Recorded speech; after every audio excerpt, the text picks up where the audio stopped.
So I'm going to start in with how do you get started with your coaching. And I keep using the term instructional coaching, but just know when I'm saying that, that's not just instruction. It's on data collection. It's on all of those aspects, but it's just easier to say the instructional coaching.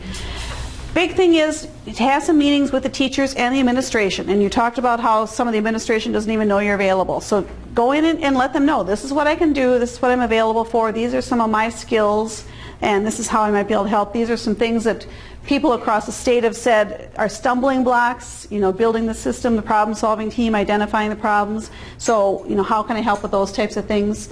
One-on-one meetings with teachers and the administration are ideal, but that also is very time-consuming.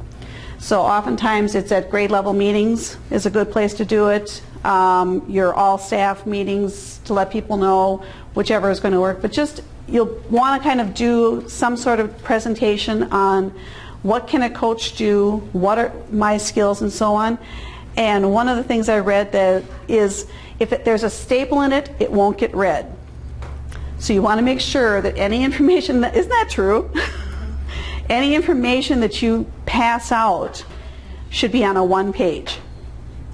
Because if they see it stapled, it's going to be too much and they're just going to recycle it. So condense what your skills are, what your goals are, onto one page. Go with the willing.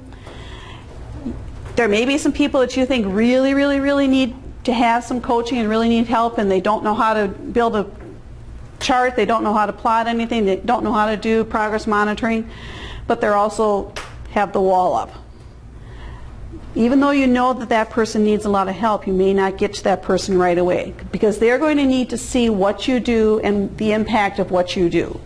That's why going to some of those real high quality teachers first is positive, because people can see that, okay, there's no bumps and bruises, she doesn't have a black eye, she's not crying every time you leave the room, it might be okay if I have somebody coming with me. Determine a starting point. Teachers by nature want to fix everything. You can't fix everything. So think about what's one thing that I can work on, what's one thing that's going to have the biggest impact.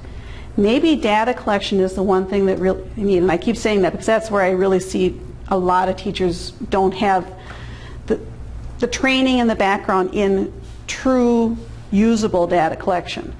They do a lot of looking at the grade book, well, they've got 5 A's and 3 B's and then they got an F on this. But we can't compare those items because they aren't like. So what does progress monitoring look like? What does the data look like? What does it look like to graph? What are the expectations of your peers? If this student's doing so poorly and this is what they're doing, what's the average student doing in your class? What's the top student doing in your class? So kind of getting them to look at that. Yep. She asked if there was resources on progress monitoring and data collection. And there is a website, National Center for Progress Monitoring. This one's on data collection for classroom management. Great resource.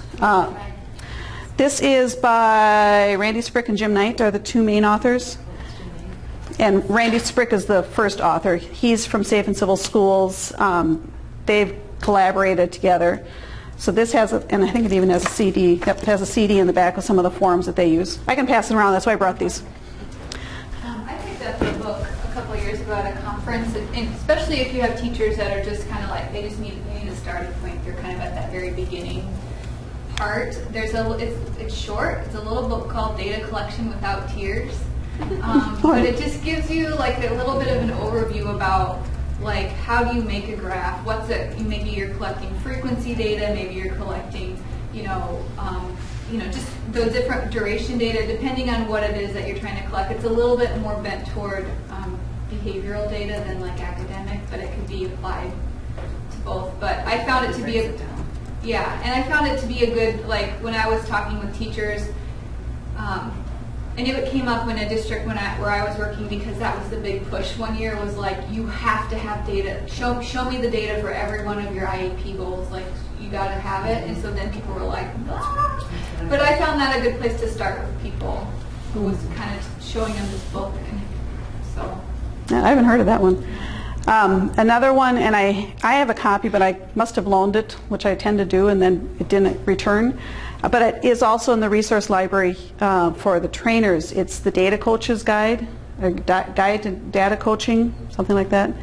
And so that has some tools in there. But What's the offer of that? I don't know off the top of my head. You said the website's National Center for Progress Monitoring. Mm-hmm. Yep. And the other one that you could look at is RTI, the number 4 Success. They've got another website, and they've got some tools in there.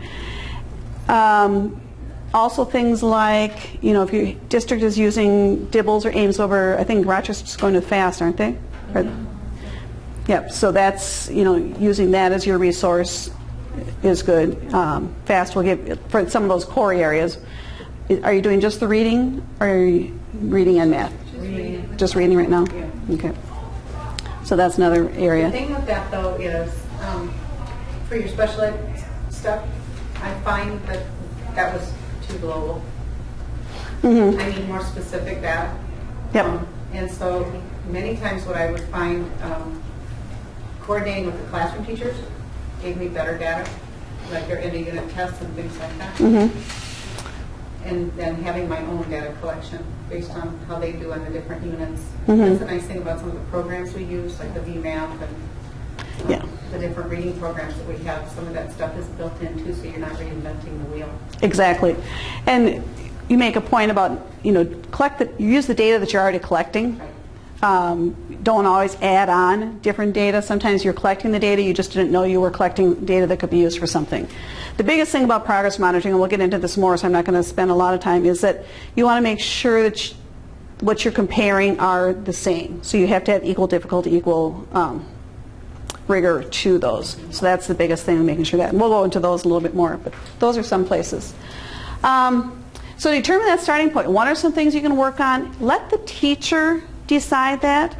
You may think that the teacher that you're working with at this time really needs to work on X, but the teacher is just passionate about working on A. Then work on A for a while, because it really is teacher driven. That's going to build the trust and the rapport with the teacher that you're working with, so then when you've got A stronger and the teacher feels better, then maybe you can go to X or whatever they happen to be working on. Don't tell, as I was just saying, don't tell them.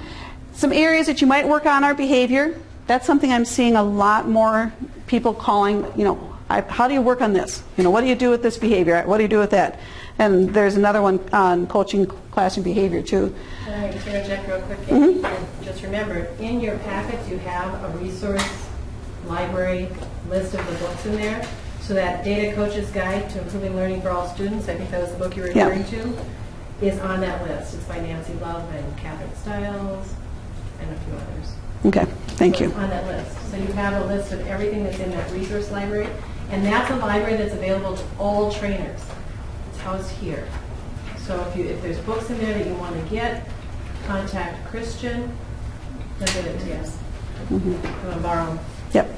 And if there's something that, maybe as a team here, we decide we really want to do a book study on such and such a book, we can often get multiple copies. Vicki will purchase those, and she has some multiple copy sets of things. So it may be something we decide to do as a group too, is just do a book study here. And I know that's adding more to it, but it may be something we'll work on. Content knowledge is something that you may coach on. I'm not seeing a lot of that being done, but that would be more like a literacy coach. Maybe you have a math coach and working on those types of things.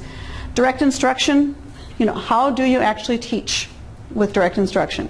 Anita Archer's book, Explicit Instruction, phenomenal book. And we're going to be building a training module off of that book for our trainers.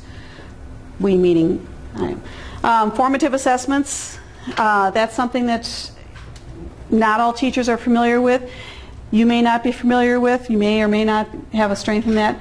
But again, how do we help teachers build assessments that are going to inform instruction rather than say, oops, they didn't get it in that unit, oh well, it's done, we're done.